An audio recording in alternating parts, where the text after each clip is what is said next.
दोस्तों आज की किस्त में वो सब कुछ होने वाला है जिसका इंतज़ार काफ़ी अरसे से कर रहे थे। ज़ावियार और सोहा के निकाह का दिन आ पहुंचा है, लेकिन किसी को अंदाज़ा नहीं कि खुशियों से सजा ये दिन चंद लम्हों में एक बड़ा तूफान में बदलने वाला है। अगले दिन ज़ावियार और सोहा के निकाह की तमाम तैयारियां मुकम्मल हो चुकी होती हैं। ज़ावियार बेहद खुश होता है क्योंकि उसे लगता है आज उसकी ज़िंदगी का सबसे बड़ी ख्वाहिश पूरी होने वाली है। दूसरी तरफ से ज़ारा और निमिर भी शादी की तमाम शॉपिंग मुकम्मल कर चुकी होंगी, मगर सोहा के दिल में खुशी नाम की कोई चीज़ नहीं होती। वो खामोशी से एक फ़ैसला कर चुकी होती है। उसके दिल में हमेशा ख्याल चल रहा होता है कि ज़ावियार ने उसकी मजबूरी का फ़ायदा उठाया है और अब वो उससे ऐसी सज़ा देगी जिससे वो ज़िंदगी भर याद रखेगी। सोहा सोचती है कि सब मेहमानों के सामने से निकाह का इनकार करे, वो ज़ावियार की इज़्ज़त खाक में मिला दे। उस दौरान जिमिल और ज़रका शादी का जोड़ा और कीमती ज़ेवरात लेकर आती हैं और ब्रांड सूट और मंगनी ज्वेलरी देखकर ज़रका सोहा को समझाने की कोशिश करती है कि ज़ावियार जैसा मोहब्बत करने वाला इंसान उसे कभी नहीं मिलेगा,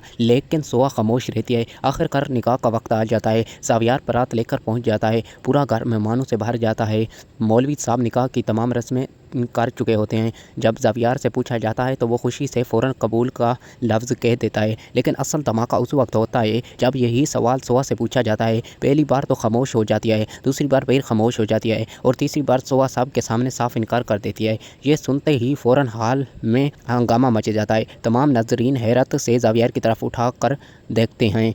ज़ावियार का गुस्सा चेहरे से सुर्ख हो जाता है। वो सोहा को सख्त लहजे में कहता है अगर ये निकाह ना हुआ तो उसके नताइज बहुत ख़तरनाक होंगे। ये सुनकर सोहा के कदमों तले ज़मीन निकल जाती है और दूसरी तरफ से ज़रका आंसू के साथ सोहा से इल्तिजा करती है कि वो ये रिश्ता कबूल कर ले। आखिरकार हालात के दबाव में आकर सोहा निकाह करने के लिए तो रजामंद हो जाती है और निकाह मुकम्मल हो जाता है। लेकिन कहानी यहाँ ख़त्म नहीं होती। निकाह के फ़ौरन बाद सोहा अपने कमरे की तरफ जाने लगती है, मगर ज़ावियार शदीद गुस्से में उसे रोक लेता है। दोनों के दरमियान तल्ख़ जुमलों का तबादला होता है। सोहा वाज़े कर देती है कि उसके दिल में अब सिर्फ माजी की यादें ज़िंदा हैं और वो उन्हें भुला नहीं सकती। ये बात सुनकर ज़ावियार मज़ीद गुस्से में आ जाता है और कमरे से बाहर चला जाता है। सोहा तन्हा बैठ कर रोने लगती है। बाद में जिमिल सोहा को समझाने की कोशिश करती है कि अब उसे अपने नए रिश्ते को कबूल कर लेना चाहिए और माजी से बाहर निकलना चाहिए, लेकिन सोहा के दिल में अभी भी ज़ावियार के लिए नर्म गोशा पैदा नहीं होता।